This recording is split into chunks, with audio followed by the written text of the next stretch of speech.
Hola a todos los que están conectados. Qué bueno que se nos van sumando, me encanta. Me encanta porque hoy tenemos temas interesantes para conversar. Hola, hola.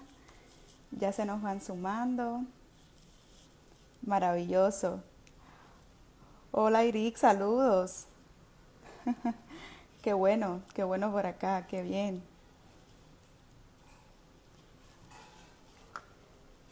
Ahorita tenemos audiencia. Maravilloso. Pues en lo que van llegando más personas y se nos van sumando a esta transmisión live que tenemos el día de hoy. Y antes de pasar a nuestro invitado, antes de pasarlo acá, pues queremos compartirles ciertas noticias desde la programación del Colegio Juvenilia.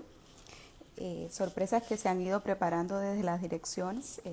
Digamos que nuestro colegio, con su énfasis artístico, pues no pierde esa sensibilidad y se vienen muchas sorpresas. Próximamente tendremos un open house virtual.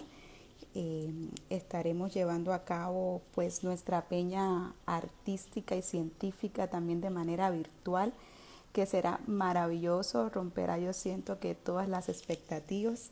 Esta peña tendrá como título A través del cristal, diarios de cuarentena, y podrán verlo a través de nuestra cuenta en YouTube, Colegio Juvenilia, el 30 de mayo a las 3 de la tarde. Así que qué maravilloso. Desde la dirección artística también nos tienen sorpresas con Show at Home, un talent que están realizando con las familias, así que será maravilloso. Ya tenemos bastante audiencia, entonces me gustaría pues invitar acá, enviando la invitación a nuestro invitado especial. Hola Dani, ¿cómo estás? Hola, buenas noches, ¿qué tal? Muy bien, te lo juro que pensaba que te ibas a aparecer con la camiseta del murciélago. El murciélago. No, Te estoy diciendo todo esto como para que te relajes. Take a Break With es un espacio de interacción virtual que tenemos con la comunidad juvenilia y la idea es que te sientas como en casa. Además ya tú conoces Juvenilia porque fuiste en una ocasión el año pasado, ¿recuerdas? sí, al maratón, la Ah, carrera de exacto. 5K. Exacto, estuviste en aquella oportunidad en Juvenilia por una causa. Bueno, Dani, darte la bienvenida a este espacio. Tenemos bastante audiencia desde tempranito, lo cual me siento y me anima a hacer todas las cosas que tenemos pendientes. Pues yo le voy dando la bienvenida a Dani. Dani es biólogo. Tú me rectificas si cometo algún error de pronto. Vale, Yo no soy muy tecnicista en esta parte. Dani es biólogo evolutivo, es profesor asistente del Departamento de Ciencias Naturales y Matemáticas, Facultad de Ingeniería, Ciencias y Ciencias de la Pontificia Universidad Javeriana en la sede acá de Cali. Es graduada de Biología de la Universidad de La Habana, hizo su maestría en Ecología y Vertebrados en la Universidad de La Habana. Después hizo una maestría en estudios avanzados en la Universidad de Vigo, donde también pudo hacer su postdoctorado en la Universidad de Aveiro, Portugal, y la Universidad de Stony Brook de Estados Unidos. Compartimos la misma alma mater de sí, pregrado. El resto, pues obviamente ya sí nos fuimos por caminos muy diferentes. Dani, muchas gracias por aceptar esta invitación. Para mí es un grandísimo honor contar contigo hoy acá, tenerte y saber además que eres mi amigo. Ya son 3 años en Colombia. Hoy estábamos hablando y te preguntaba qué tiempo en Colombia y me decías 3 años. Y decía, wow, nunca se me olvida cuando dijeron, llega a la Javeriana, pues un cubano, pero que lleva ya viviendo 10 años en España y ujú, resulta ser que es amante de los murciélagos. así Qué es. curioso, ¿no? Bueno, Dani, sé que muchas personas pues han dedicado muchísimo tiempo de su vida profesional al estudio de los murciélagos. Hay muchos científicos que se han dedicado al estudio de estos animalitos. ¿Qué tienen de especial los murciélagos y por qué son tan importantes? Vale, primero agradecerte y agradecer a Juvenilia en Casa por esta invitación, por permitir compartir uno de los temas que me apasiona con toda la familia juvenilia y todos los amigos y amigas que quieran unirse. Yo podría estar hablando horas de murciélagos, pero por cuestiones de tiempo voy a intentar concentrar lo más esencial. ¿Qué tienen de especial los murciélagos? Tienen muchas cosas especiales. Yo quiero empezar, sobre todo para los amigos que no están familiarizados con los murciélagos, diciendo primero que es un murciélago, dando alguna información muy básica sobre los murciélagos. Y los murciélagos son mamíferos. Son mamíferos como lo somos nosotros, como lo son los perros, como lo son los gatos, como lo son los caballos. ¿Y eso qué significa? Que tienen el cuerpo cubierto de pelos, que las hembras, las mamás murciélagas, salen embarazadas de sus hijos, suelen tener una cría al año, pero a veces tienen gemelos, y por supuesto los alimentan con leche materna, le dan el pecho. Los murciélagos es lo que conocemos como lactancia, también la tienen los murciélagos porque son mamíferos. Pero, y aquí viene una característica especial, son los únicos mamíferos que pueden volar. De los más de 6.000 mamíferos diferentes que existen en este planeta, solo un grupo, el de los murciélagos, fue el que conquistó los aires, fue el que se adaptó y desarrolló esas alas, que son sus dedos alargados. Si miran el ala de un murciélago, son estos dedos que se hicieron muy largos, hubo membranas entre los dedos, y de esta manera ellos pudieron volar. Entonces esa es una característica que los diferencia de los demás. Y en este momento hay 1.421 especies de murciélagos. Es común, y los medios de difusión a veces confunden y hablan del murciélago como si fuera una sola especie, pero eso sería lo mismo que si tratáramos a un perro y a un gato como si fueran la misma especie. Nadie confundiría a Michi con Firulais. ¿Cómo vamos a confundir un perro con un gato? Con los murciélagos pasa igual. O sea, confundir un perro con un gato sería como confundir dos especies de murciélagos. Hay 1.421 especies de murciélagos en este momento. Y como decía un amigo y colega, un profesor de la Universidad del Quindío, que hizo una entrevista también por Instagram hace poco y le tomo prestada su frase, el profesor Hugo Mantilla Meluc, es lo mismo que decir que hay 1.421 formas distintas de ser un murciélago. Porque cada una de esas especies tiene un papel muy propio, muy importante en la naturaleza. Entonces, tenemos que pueden volar, que son muy diversos, hay muchas especies de murciélagos, y otras características es que la mayoría de esas especies utilizan el sonido para poder orientarse. Los murciélagos no son ciegos, los murciélagos ven. Incluso hay murciélagos que pueden ver igual que vería una abeja, que pueden ver el ultravioleta. Nuestros ojos nos permiten ver colores, pero no podemos ver esa otra parte que se nos escapa, que es el ultravioleta, y hay murciélagos que pueden hacerlo. Pero independientemente de que los murciélagos pueden ver, ellos utilizan el sonido para orientarse. Ellos tienen esta especie de sonar donde emiten señales que nosotros no podemos escuchar de lo alta que son en frecuencia, y el eco les da una imagen sonora de todo lo que les rodea. Entonces esa es otra también característica que los hace especiales. Y hablando ya de cuestiones que también podemos aterrizar un poco más a nosotros, la longevidad. ¿Qué pasa en la naturaleza y qué pasa con los mamíferos? Si tú eres pequeñito, tú vives muy intensamente, vives muy rápido y te mueres muy rápido también. Entonces, por ejemplo, un ratoncito puede durar 3 años, 4 años. Pues hay reportes, y de hecho salió esta semana un reporte, de una especie de murciélago, un murciélaguito, que lo capturaron cuando ya era adulto, lo marcaron con un anillo y 41 años después lo volvieron a capturar. Entonces, estamos hablando de murciélagos, especies de murciélagos que pueden vivir más de 40 años o más de 30 años. Y no deberían vivir tanto porque al ser pequeñitos se supone que mueran pronto. Entonces, ese es un gran enigma y hay un grupo importante de investigadores a nivel mundial que están investigando por qué esos murciélagos viven más de lo que deberían vivir por su tamaño. Y los hallazgos de esas investigaciones con murciélagos pueden ayudar a enlentecer el envejecimiento en nuestra especie, por ejemplo. Y también está el sistema inmune de los murciélagos. El sistema inmune es esos grandes componentes que tenemos todos dentro de nuestro cuerpo y que nos ayudan a combatir los virus, como el coronavirus, cualquier infección de bacterias, pues enfermedades. Y ese sistema inmune también es muy particular en los murciélagos. Los murciélagos han logrado responder de manera diferente a las infecciones a como respondemos, por ejemplo, las personas. Y por eso ellos pueden combatir de manera muy eficiente las enfermedades. Entonces, estudiando precisamente todos esos componentes que tienen los murciélagos dentro y cómo ellos han podido combatir las infecciones que pudieran tener y que no tienen, también pudiéramos encontrar respuestas que nos ayuden a mejorar las terapias inmunitarias o que nos ayuden a entender mejor cómo funciona nuestro sistema inmune. Y luego, hablando de telenovelas de murciélagos, ya voy a decir solo dos cositas más, los murciélagos tienen interacciones sociales muy complejas, pues las personas, solo hay que ver, los vecinos no siempre se llevan bien, en el cole hay que ver los niños en el colegio cómo interactúan entre sí, uno con sus amigos, pues los murciélagos también tienen interacciones sociales bastante complejas. Por ejemplo, hay especies donde una hembra ayuda a que otra hembra dé a luz, la ayuda en el parto. Hay especies que se besan, hay especies de murciélagos que practican el sexo oral, eso está descrito.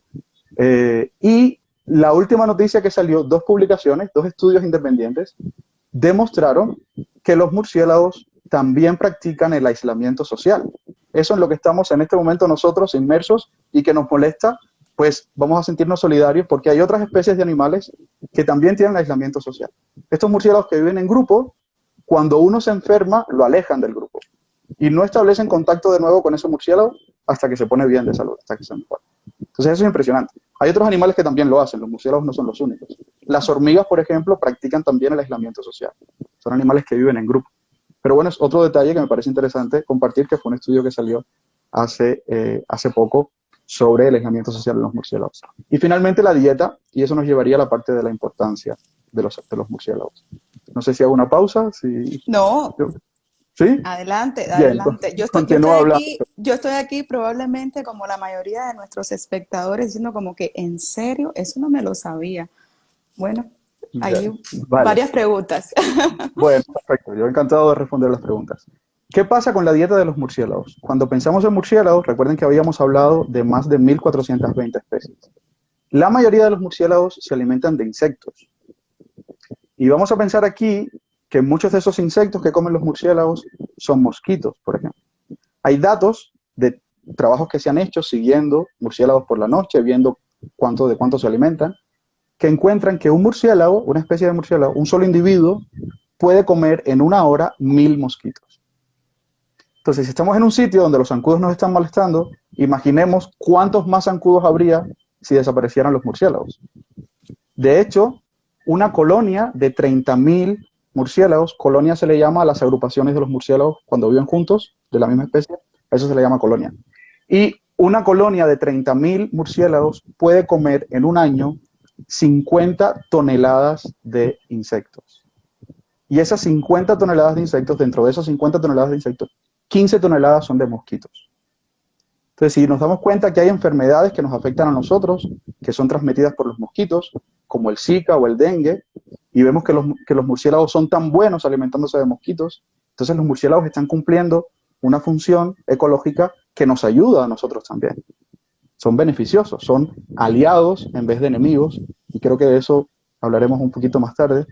Lamentablemente están teniendo muy mala prensa los murciélagos con esto del coronavirus, y vean todo lo interesante que son y todo lo importante que son para nosotros. Con eso de los insectos, también hubo un estudio que se hizo en Estados Unidos hace pocos años, donde encontraron que muchos de esos insectos que se comen los murciélagos son plagas de muchos cultivos. Cualquier agricultor sabe que uno de los principales riesgos de lo que siembra es que venga una plaga y le acabe con lo que sembró. Entonces, precisamente, hay muchas especies de murciélagos que se alimentan de esos insectos que pueden resultar dañinos para la agricultura. Y en términos monetarios, porque lamentablemente a veces le tenemos que poner un valor monetario para entender las dimensiones de algunos aspectos de la naturaleza, en términos monetarios, ese trabajo que hacen los murciélagos en Estados Unidos cada año, alimentándose de insectos que pueden ser dañinos a la agricultura, supondría un ahorro de, voy a buscar la cifra para no decir lo que no es, de 23.000 millones de dólares al año. Si los murciélagos no cumplieran esa función, los agricultores tendrían que estar utilizando pesticidas, insecticidas, por no hablar de la pérdida de las cosechas, y eso supondría un coste de 23.000 millones de dólares al año, solo en Estados Unidos. Además, son controladores naturales. Con los insecticidas siempre corremos un riesgo, y es el riesgo de que esos insecticidas pasen a los cultivos y afecten nuestra salud cuando nos comamos un tomate, una lechuga, una zanahoria. Sin embargo, los murciélagos están ahí en la naturaleza comiendo esos insectos que pueden dañar esos cultivos. Y hay otros dos aspectos más relacionados con la dieta de los murciélagos, pero también con lo útil que pueden ser para relacionarse con nosotros o las funciones que ofrecen hacia nosotros. Y está el hecho de que muchas especies de murciélagos, particularmente aquí en Colombia donde estamos y en otros países y aquí de Latinoamérica, se puede decir que son jardineros y que son constructores de bosques. Son murciélagos que visitan flores como si fuesen abejas, como si fuesen colibríes, como si fuesen mariposas, y llevan el polen de una flor a otra. ¿Y eso qué garantiza? Eso garantiza que las flores formen fruto. Si las flores no son capaces de mover el polen o de recibir polen de otra flor, no podrían formar frutos ni formar semillas. Entonces hay varias especies de murciélagos que están moviendo ese polen por la noche entre flores y están polinizando a las flores, actúan como polinizadores. Y luego hay otro grupo además de murciélagos que lo que hacen es comerse los frutos de las plantas. Y de esa manera, ¿qué hacen? Están moviendo las semillas lejos de los árboles donde creció ese fruto. Los murciélagos tienen una cualidad, diría yo, que no tienen muchas aves, y es que los murciélagos pueden hacer popó mientras están volando, ellos pueden defecar mientras están volando. Entonces, si un murciélago atraviesa un claro de bosque y ahí mismo hizo popó, caen esas semillas al suelo y ahí puede crecer una planta. Entonces, eso ayuda a que los bosques y los sitios abiertos vayan recuperando poco a poco la vegetación que quizás tenían anteriormente. Entonces, esas son otras dos funciones que están cumpliendo los murciélagos en los sitios donde viven y que también nos favorecen a nosotros, porque los árboles sabemos que son importantes para que se forme la lluvia, para cuidar el suelo, para capturar el dióxido de carbono de la atmósfera, para producir oxígeno. Entonces, esa es otra función más de los murciélagos que nos también de alguna manera, sin ellos proponérselos por supuesto, ellos no hacen eso para nosotros, así es como ellos se adaptaron a vivir en la naturaleza, pero son funciones que favorecen al final a todo el ecosistema.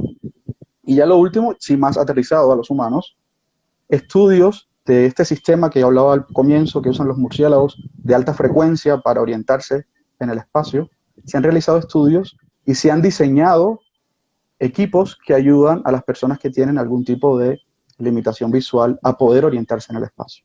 Ya ha sido una aplicación directa en la salud humana a partir de este sistema que usan los murciélagos para poder volar de noche. Y también de la saliva de una especie de murciélago, que es una especie vampira. No todos los murciélagos son vampiros, solo 3 especies Eso te de iba a las... preguntar, te me Sí, adelantaste, te me vale, adelantaste. bueno, pues No, ya habla. sí. Hay solo 3 especies de las 1421 especies de murciélago, y solo 3 que se alimentan de sangre. Y no es como el cine ha pintado a Drácula, ni tampoco las películas de Crepúsculo, ni mucho menos. Son murciélagos que su alimento natural es la sangre de animales que están pues en los sitios donde estos murciélagos viven.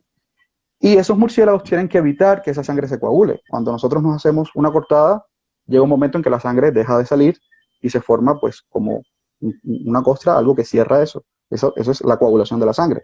Entonces en la saliva, estos murciélagos tienen una sustancia que evita precisamente que la sangre se coagule mientras ellos se están alimentando del animal que se quedó dormido en la selva y lo mordieron y se alimentaron de esa sangre. Se ha encontrado que esa sustancia que tiene la saliva de los murciélagos se puede utilizar, pues con algunas modificaciones en el laboratorio, para tratar padecimientos de tipo circulatorio, enfermedades cerebrovasculares en las personas. Entonces, tenemos aquí otra aplicación directa a nuestra salud que podemos obtener también de los murciélagos. Y aquí voy a poner, bueno, el último detalle, atractivo turístico. Nadie pensaría quizás en los murciélagos como atractivo turístico. Hay un puente en una ciudad de Texas, en Austin, y bajo ese puente viven miles de murciélagos. Y todos los días al atardecer, esos murciélagos abandonan su casa debajo del puente y salen a alimentarse. Salen precisamente a comerse todos esos insectos que nos pueden hacer daño a nosotros o que pueden hacerle daño a la agricultura. Y eso es un espectáculo turístico. Cientos de personas visitan la ciudad de Austin solamente para ir por la tarde a la puesta de sol al puente y ver esa cantidad de murciélagos que salen volando, y es un espectáculo bastante precioso, es digno de ver, y eso incluso implica una ganancia económica para la ciudad, que se puede revertir luego en las cuestiones de infraestructura de la ciudad misma, por ejemplo. Y ahora sí ya Pues pongo punto con esta idea. yo no quiero que te pares nunca porque no dejas de decir algo o una información tras otra que nos resulte interesante. Hace 2 días estaba acá en la sala de mi casa y apareció un murciélago. Obviamente, una histeria colectiva. No sabía, digamos, siento que hay muchos mitos alrededor de los murciélagos y para eso también es que está pensado este espacio. Me respondiste una pregunta que tenía en mente y me llama la atención. De 1421, tres solamente se alimentan de sangre. Wow. Y aquí viene. En Colombia, recuerdo que cuando hablamos hace 3 años, la primera vez me decía, una de las cosas maravillosas que encuentro de este país es la biodiversidad que Ujú. encuentras. Salgo a estudio de campo con mis estudiantes a menos de 10 kilómetros y me encuentro con un ecosistema completamente diferente, enriquecido, maravilloso, que no había encontrado en España en los 10 años que llevaba. ¿Cuántos tipos de murciélagos podemos encontrar en Colombia? ¿Dónde están?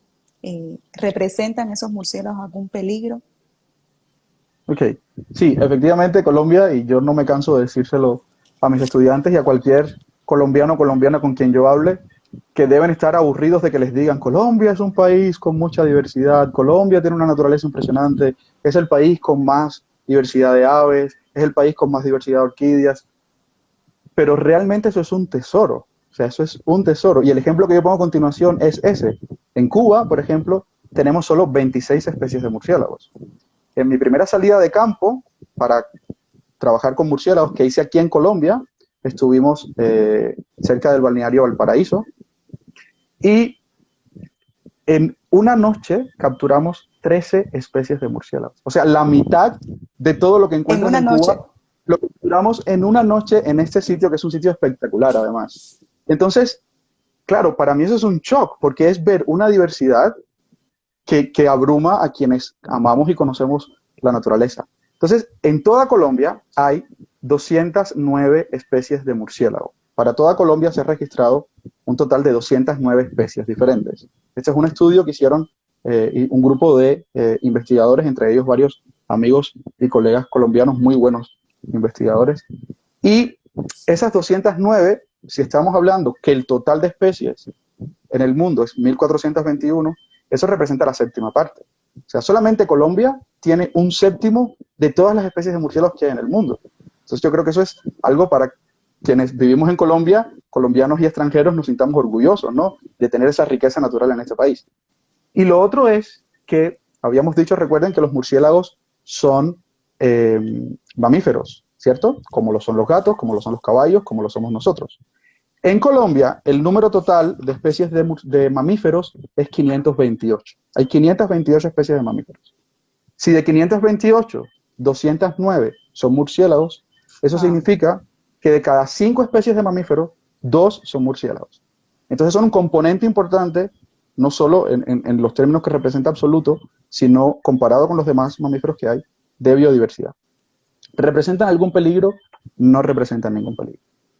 Y aquí es una de los mensajes, y por eso agradezco también mucho la invitación y a las personas que se están conectando. Aquí viene un mensaje que me parece importante que destaquemos y que lamentablemente muchos medios de difusión no lo están haciendo. Los murciélagos no representan un peligro porque los murciélagos están en la naturaleza haciendo lo que siempre han hecho.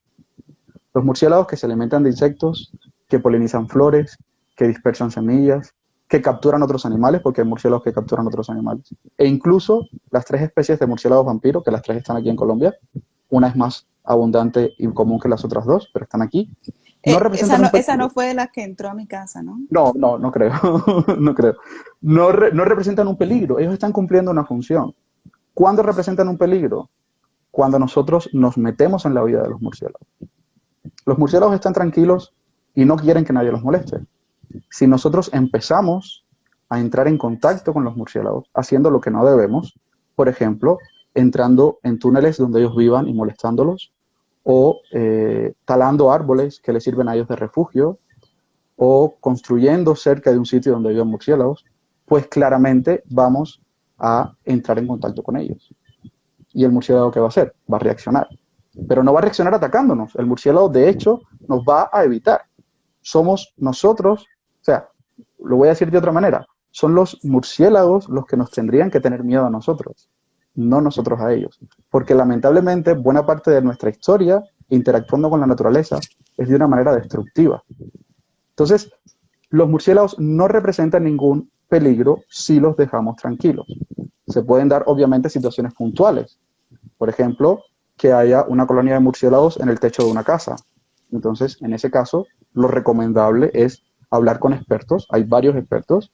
Por ejemplo, aquí en Cali pues, se puede consultar a la CBC o pueden consultar a los distintos especialistas en murciélagos que vemos en la Universidad del Valle, en la Universidad Javeriana, para ver cuáles serían las medidas para lograr que esa colonia abandone ese refugio. O que entre un murciélago a la casa, como te pasó hace poco, y que, por ejemplo, tú intentes agarrar el murciélago con la mano. No, Si no, tú no no lo es. tienes, me imagino, si tú no tienes entrenamiento para manipular murciélagos y vas a agarrar un murciélago, el murciélago te va a morder. Y ahí es donde puede ocurrir algún riesgo potencial. Qué Bien. bueno que me mencionas eso, porque precisamente a raíz de todo lo que estamos viviendo con el coronavirus, una de las hipótesis que se está manejando y es muy fuerte es sobre el origen del COVID-19, producto de los murciélagos. ¿Qué has leído sobre el tema y qué nos puedes complementar al respecto? Sí. ¿Qué pasa con los...? Sí, vamos a ver. Sí, obviamente soy un amante de los murciélagos, pero también soy científico. Ante todo soy científico, soy investigador. Y los científicos tenemos una responsabilidad muy grande. Los científicos estudiamos el mundo vivo, en el caso de los biólogos, estudiamos la naturaleza a todos los niveles, desde el nivel precisamente de los virus y las moléculas, hasta ver cómo funciona todo un paisaje, cómo funciona todo un ecosistema, o cómo ha ocurrido la evolución a lo largo de millones de años. Ya sea en lo que estemos trabajando, tenemos el compromiso de transmitir la verdad, porque precisamente lo que estamos estudiando es la realidad de los fenómenos en la naturaleza. Entonces, no debemos, no sería, me parece a mí, ético ni correcto, decir algo que no sea cierto en base a lo que encontremos. Y ese ejemplo yo se lo pongo a los estudiantes. Tanta seriedad tiene que mostrar el investigador que está trabajando en una vacuna para curar alguna enfermedad, por ejemplo, como el investigador que está midiendo las alas de una mariposa. En ambos casos se está trabajando un fenómeno de la naturaleza y tenemos que reflejar de manera fiel los resultados que encontramos. Entonces, soy amante de los murciélagos, lo aclaro, pero soy científico ante todo. Y en cuanto empezaron a salir las noticias, siendo además alguien que trabaja con murciélagos, claramente me preocupé por mi propia salud. ¿Qué de cierto hay de que este virus dependa de los murciélagos o haya venido de los murciélagos? Y puedo decir que de momento, en base a toda la información que he consultado, reuniones que he tenido con otros colegas también, no hay ni una sola evidencia, no hay ni una sola evidencia contrastada de que este virus que está provocando la enfermedad COVID-19 provenga de los murciélagos. Este virus apareció en humanos y se transmite solamente entre personas. No se transmite de un murciélago a las personas, no se transmite de un perro o de un gato a las personas. Y aquí voy a romper una lanza por nuestras mascotas. Lamentablemente hay personas también mal informadas que piensan que no son solo los murciélagos, sino también los perros y los gatos los que nos pueden transmitir el coronavirus y han abandonado mascotas. Eso me parece muy cruel. O sea, si una persona no es capaz de cuidar un animalito que deposita todo su cariño en nosotros y que depende de nosotros, pues a ver hacia dónde estamos yendo como sociedad. Entonces, haciendo el paréntesis de las mascotas, repito, no hay una sola evidencia de que el virus proceda de un murciélago. Los medios de difusión, las noticias en Internet, la televisión, la radio, los periódicos, están o dijeron desde el principio que el virus procedía de un murciélago e incluso le pusieron nombre a la especie de murciélago, una especie que hay en China, no la hay en Colombia. Y Sí, hubo esa una especie que confusión. mencionaron no existe en Colombia. No, no habita aquí en Colombia, pero tampoco es la responsable del origen del coronavirus. Okay. Ocurre que esa especie de murciélago china tiene en su interior un virus que se parece mucho al virus que provoca el COVID. Y aquí también hago dos aclaraciones. Estamos rodeados de virus. O sea, no podemos pensar que nuestras mascotas no tienen virus, si las tienen, que las verduras que nos comemos no tienen virus. Y hay virus que pueden ser dañinos, por supuesto, si provocan enfermedades, pero hay virus que no provocan nada. Y hay virus incluso que se pueden ver positivos desde nuestro punto de vista. Los tulipanes, esas flores que tanto nos gustan, y alguien habrá visto imágenes y fotos de tulipanes en Holanda, esos campos de tulipanes, pues resulta que los cambios de color en los tulipanes se deben a virus. Son virus que provocan esas coloraciones tan características, sobre todo esos veteados y esas manchas que tienen los pétalos de los tulipanes. Eso se debe a virus. Entonces no pensemos en los virus como algo también negativo. Todos los seres vivos posiblemente tenemos, o la mayoría de los seres vivos, posiblemente tenemos virus. Estamos coexistiendo con virus. El virus que se encontró en ese murciélago se parece mucho al virus que se encontró en nuestra especie, en nosotros, que produce el COVID-19. ¿Se parecen? ¿Cuánto se parecen? Se parecen en un 96%. Y eso no es alto. Eso no es alto porque aquí la clave está en la diferencia. ¿Qué representa ese 4%?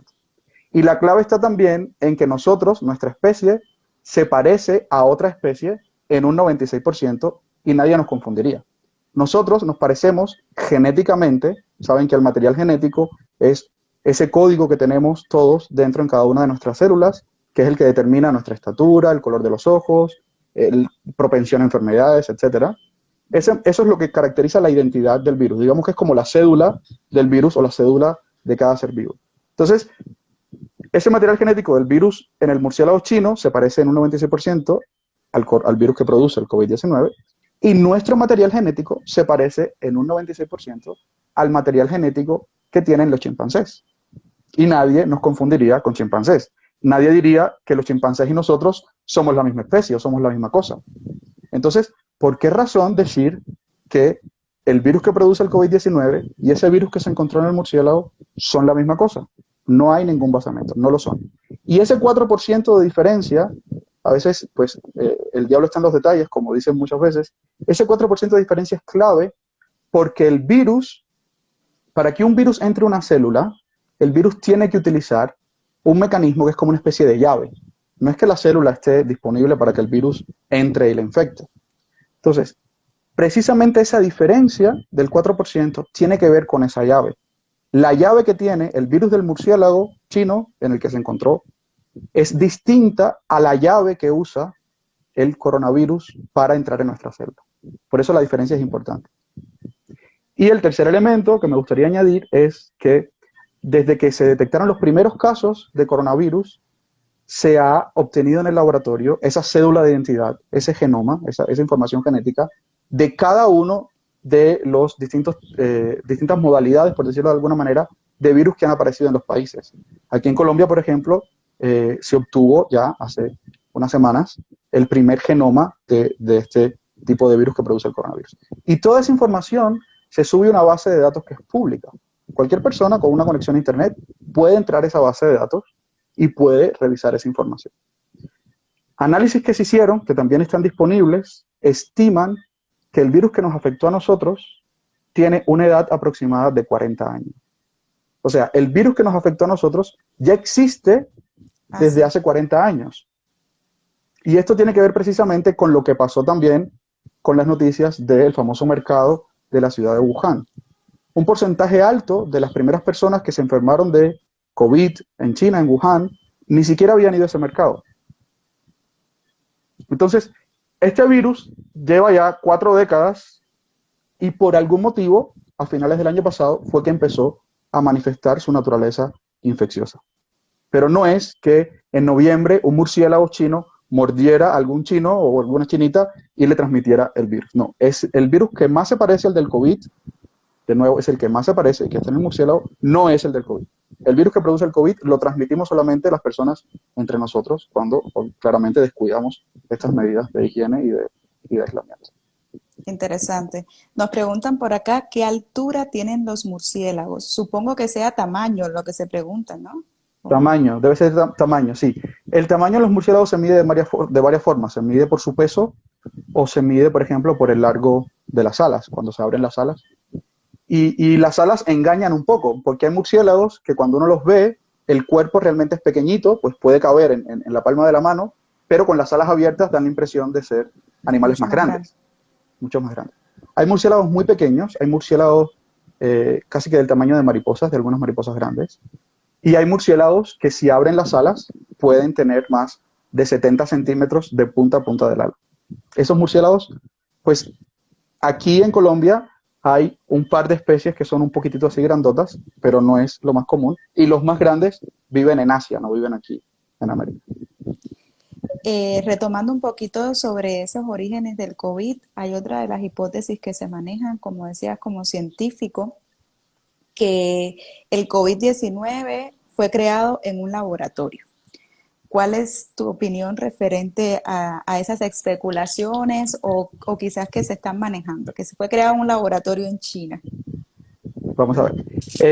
Yo creo, y puedo volver a insistir si hace falta, que ha quedado claro que el virus que produce el COVID-19 no procede de los murciélagos.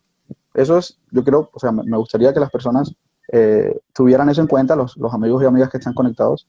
No hay evidencias que digan que el virus pasó a nosotros de un murciélago. El virus, de hecho, ya existía en nosotros desde hace algún tiempo, desde hace unos cuantos años, y empezó a manifestarse a finales del año pasado. Con respecto a la hipótesis del laboratorio, aquí también voy a hacer una salvedad. Yo soy biólogo, o sea, no soy virólogo, no soy microbiólogo, pero como parte de mi formación tengo que entrar en contacto con esas disciplinas. De hecho, en pregrado se suelen dar esas asignaturas también. Y también, al ser un biólogo evolutivo, pues me he relacionado con colegas y he trabajado con material genético también. Y tengo, digamos, ciertos elementos para valorar información. También intento ir a los artículos científicos.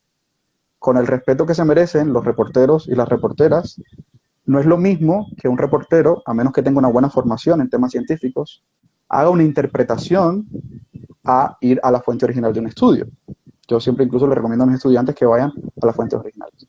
A partir de lo que he leído y a partir de estas conversaciones con colegas que tienen mucha más experiencia que yo, es muy poco probable, no voy a decir que imposible, pero es muy poco probable que el virus se haya diseñado en un laboratorio. Por varias razones. Voy a intentar, a ver cómo, es un gran reto, ¿no? Comunicarse con tantas personas e intentar, pues, traducir este lenguaje que usamos los científicos a un lenguaje que sea asequible para todo el mundo. Y la idea aquí es precisamente que nos comuniquemos, ¿no? Uh-huh. Entonces, ¿qué pasa? ¿Cuál es uno de los elementos que ayuda a saber que es prácticamente imposible que se creara el virus en un laboratorio? Esa llave de la que yo hablaba, que utiliza el virus para entrar a la célula, el virus tiene esa llave protegida, la tiene como con una capucha que protege esa llave. ¿Por qué el virus tiene que proteger esa llave? Porque si el virus entrara con esa llave al descubierto, todo ese sistema inmunitario que tenemos, todas esas sustancias y esas células que tenemos en nuestro interior, que son la defensa de nuestro organismo, destruiría inmediatamente el virus.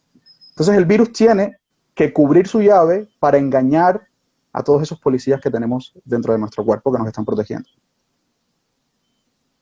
Suponiendo que sea factible crear en el laboratorio ese virus de manera artificial y construirle la llave, pero es que además construir la llave es muy difícil porque tiene que ser precisamente la llave que va a hacer que el virus pueda entrar en una célula nuestra. O sea, tiene que ser una llave muy específica.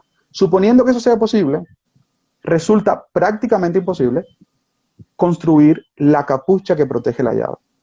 Porque eso solo lo hace el virus cuando a lo largo de años está sometido a los policías que tenemos en nuestro organismo. Entonces, en un laboratorio, si ponemos, por ejemplo, varias células en una plaquita y ponemos ahí el virus y esperamos que ahí el virus pueda solito construir su llave, eso no va a ser posible. Porque esas células carecen de ese sistema de protección que tenemos. El sistema de protección funciona en un animal que esté vivo. Entonces es muy poco probable que el virus en el laboratorio se le pueda crear esa capucha. Ese es uno de los elementos. Y otro de los elementos que puedo dar, hay varios, y hay incluso blogs también pensados, dirigidos al público en general, que dan esa información. Puedo luego compartir los links si lo desean. Dentro del virus, dentro de ese material genético, que es la identidad del virus, se producen cambios. Eso está pasando también en nosotros. Cada vez que nos rascamos, cada vez que nos rascamos, nos desprendemos células de la piel. Y esas células tienen que ser reemplazadas. Entonces, pues esas células se dividen. Un niño, obviamente, que esté creciendo, sus células se están dividiendo. Se están formando las estructuras, se están reemplazando los tejidos. Y cuando ocurren todas esas divisiones, ese material genético que tenemos en nuestras células sufre algunos cambios. Son cambios que generalmente se corrigen enseguida. La célula tiene la manera de corregir esos cambios para que no resulten en cambios dañinos. Y hay algunos cambios que no se pueden corregir, pero que no nos hacen daño. Entonces, en los virus, cuando los virus se multiplican, también van sufriendo esos cambios en su genoma. Y es posible identificar dos tipos de cambios que sufren los virus, los cambios que les hacen daño y los cambios que no les hacen daño, y analizando esos valores, los biólogos pueden estimar si un virus fue una entidad artificial o si Oh, es my un God. virus que ha tenido todo un proceso en la naturaleza.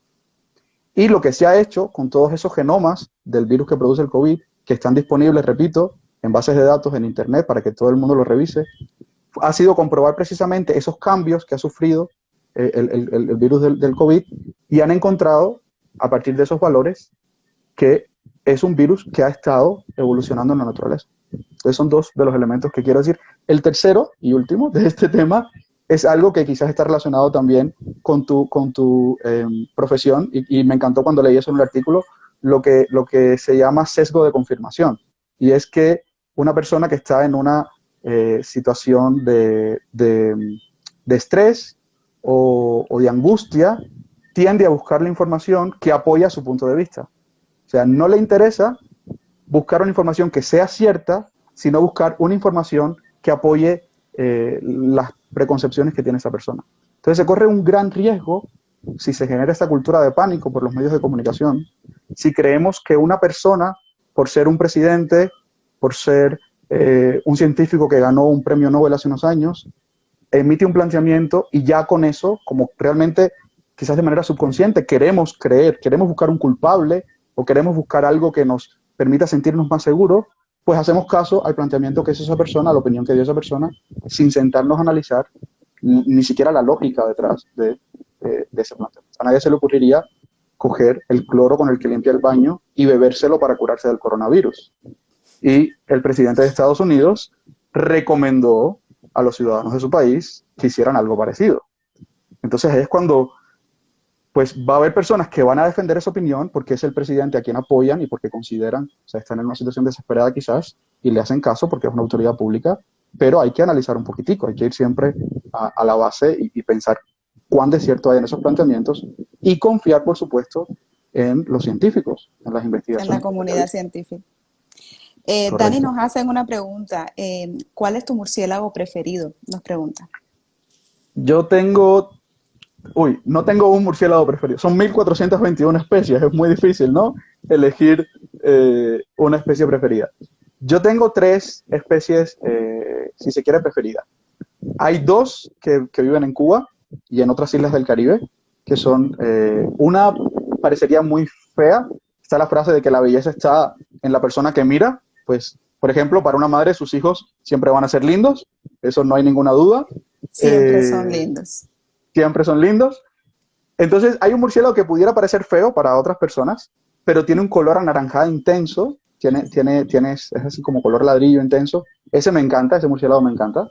Eh, Hay otro que tiene el hociquito un poco largo y además es muy tierno, es un murciélago que hay que manipular con mucho cuidado porque se estresa, el murciélago se estresa, literal, y ese me gusta muchísimo también. Y aquí en Colombia, en esa primera visita a ese sitio que comentaba, el Balneario Valparaíso, uno de los murciélagos que capturamos es un murciélago que yo no había visto porque no está en Europa, por supuesto, y no está tampoco en las islas del Caribe.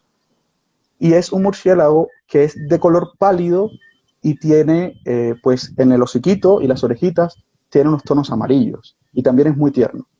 Se llama Mesófila, es el nombre Mesófila marconell. Yo diría que ese y los dos de Cuba, que no he dicho sus nombres porque los biólogos le ponemos nombres raros a las especies, serían mis tres murciélagos preferidos. Ok, Ah, a los que les interesa si quieren los nombres, después se lo podemos pues pasar. sí, bueno, luego se los Bueno, pasamos, sin problema. o lo quieres decir, no sé cómo decir. Pues es que incluso escritos son diferentes a como suenan, pero A bueno, cómo suena. vale. Perfecto. Dani, quisiera cerrar con una pregunta. Como Ujú. biólogo, como científico, esta pandemia, ¿qué reflexiones sacan? ¿Qué lecciones podemos aprender de toda esta situación que estamos viviendo y enfrentándonos? Bueno, esa es una pregunta que sí, yo puedo intentar responderla como científico, pero obviamente voy a tener también un componente personal. Yo creo Ahí que he dado está ya un algunos sesgo de elementos. información también allí. Un sesgo de información, exactamente, un sesgo de información. Eh, Como científico, ¿qué digo? Que nada se propaga más rápido que el miedo. el coronavirus ni siquiera se propaga más rápido que como se propaga el pánico. Y como científico, yo lo que quiero es hacer un llamado a todas las personas, pues hay unas cuantas personas conectadas, eso me alegra mucho, gracias por dedicarme parte de su tiempo, eh, que hablen con sus amigos, que hablen con sus vecinos, porque si algo nos está enseñando el coronavirus, primero es que hay personas que están en la línea primera de batalla contra el coronavirus, que es el personal de la salud, y no hablo incluso solo de los médicos, de las enfermeras, enfermeros, del personal que trabaja en los hospitales, que lamentablemente no están recibiendo la valoración que debieran por parte de la población. Esas personas se están jugando la vida por proteger a los que llegan enfermos de coronavirus y con otras enfermedades que siguen yendo a los hospitales y a los centros de salud. Y son personas que lamentablemente están recibiendo el rechazo de la comunidad, con casos pues anecdóticos, tristes, que les piden que se muden, que no les dejan guardar el carro en el parqueadero y cosas así. Cuando son las primeras, los médicos, las enfermeras, el personal de la salud, son los primeros que se cuidan de no llevar el virus a su casa, porque infectarían a su familia. Pero eso las personas no se sienten a analizarlo. Hay que valorar también a esas otras personas que están haciendo que la sociedad funcione a pesar del confinamiento. Las personas que trabajan en los mercados, las personas que trabajan en los bancos, las personas que limpian la calle, las personas, pues los policías, las personas de la seguridad, las personas que Los mantienen el transporte de maestros. mercancías, los maestros que estamos dando clases virtuales. Entonces, son personas que estamos intentando que la sociedad siga funcionando en medio de esta situación, que es una situación que no es culpa de los murciélagos y no es culpa de nosotros, pero estamos intentando sacar lo mejor posible y que se evite el número de contagios. Entonces, yo creería que esa valoración hay que darla, ese reconocimiento hay que darlo. También a la comunidad científica. La comunidad científica está buscando soluciones, se están buscando vacunas, se están buscando maneras de detectar mucho más rápidamente y mucho más efectivamente quiénes son los enfermos. Entonces, la comunidad científica debería recibir un reconocimiento. Hablábamos con varios profesores hace unos días que quizás después del coronavirus aumenten las matrículas en biología, porque yo creo que las personas y en medicina entenderían la importancia de saber qué está pasando en la naturaleza y qué otro riesgo pudiera ocurrir a futuro y cómo podríamos prepararnos para entender esa diversidad y para combatir ese riesgo. Y por supuesto está el tema de la disciplina social. Y esto sí, yo no me canso, pues insisto, mis estudiantes, si por algo me deben odiar, van a decir, este profesor cansón acabó la clase y nos vuelve a decir que mantengamos el distanciamiento social. El No distanciamiento te odia. social está funcionando. El distanciamiento social funciona ¿en qué sentido? Imaginen un hospital que tenga la capacidad de atender a 100 personas que lleguen enfermos de coronavirus. Si no guardamos el distanciamiento social, no se van a enfermar 100 personas, se van a enfermar 1000. Y de esas 1000, el hospital va a poder atender solamente 100. Las otras 900, ¿qué les va a pasar? Entonces, se pueden dar situaciones como lo que pasó en Italia o en España, donde los médicos tenían que decidir a qué enfermo de coronavirus mandaban a su casa y a qué enfermo lo metían en la UCI porque no tenían suficientes camas, porque no tenían suficientes equipos para respiración artificial. Entonces, estamos haciendo estas medidas de aislamiento social que nos pueden resultar estresantes, que nos pueden agobiar, que no nos gustan, pero lo estamos haciendo precisamente para que las personas que se enfermen puedan recibir esa atención que necesitan y que no se sature el sistema de salud. Entonces yo creo que un poco esa solidaridad, que seguro que se ha visto en muchos sitios, hay vecinos que se hacen las compras unos a los otros con esto del pico y cédula, por ejemplo, o que conversan simplemente para desestresarse, o que salen a aplaudir juntos a un balcón. Entonces, esta solidaridad tenemos que hacerla extensiva a toda la sociedad y tenemos que cuidarnos mucho para evitar saturar ese sistema de salud. Imagínense, pues no vivo con mi abuela aquí, pero que yo lleve a mi abuela a un hospital y me digan no la podemos atender porque el hospital está lleno. Entonces eso es muy duro que le pase a alguien. Y creo que tenemos que ser solidarios porque puede pasar en nuestras familias y puede pasar en la de nuestros vecinos o conocidos. Gracias, Dani. Acabo de mirar que tenía 1000 preguntas dentro de un apartado que desconocía dentro de los Instagram Live. Siento que la mayoría fueron respondidas. Preguntaban, por ejemplo, qué tiempo o cuándo vamos a hacer otro live. Take a Break With se está realizando todos los miércoles a las 7 de la noche. Y una de las preguntas que hacían, que te preguntaban directamente a ti, Dani, es ¿qué comen más los murciélagos? ¿O frutas o insectos? Aquí viene una respuesta que le da mucha risa a los estudiantes de biología. depende de la especie. O sea, ¿por qué depende de la especie? Hay especies que la mayor parte de su dieta son insectos. Y hay otras especies que tienen, digamos, una dieta variada, como la que podemos tener nosotros, que pueden alimentarse de frutas y de insectos, quizás poquito menos. Hay especies que comen casi exclusivamente frutos. Entonces Ujú. eso depende claramente en cuál especie estemos hablando de murciélago. Ok. La mayoría de las especies, de una forma u otra, van a comer insectos. Casi todas las especies comen insectos, o bien como el único componente de su dieta, o bien como una parte eh, pequeñita o mediana de su dieta. Maravilloso. Dani, muchísimas gracias nuevamente. No tengo palabras para expresar. Siento que fueron unos 50 minutos muy productivos, manteniendo a la audiencia allí bien expectante en relación al tema. Siento que también rompen muchos mitos y comencemos, o quizás este espacio también permita a los que escuchamos a ver a los murciélagos de una manera diferente y como un eslabón fundamental dentro de ese ecosistema que tú mencionabas al inicio. Pues gracias a ti, reitero las gracias por la invitación.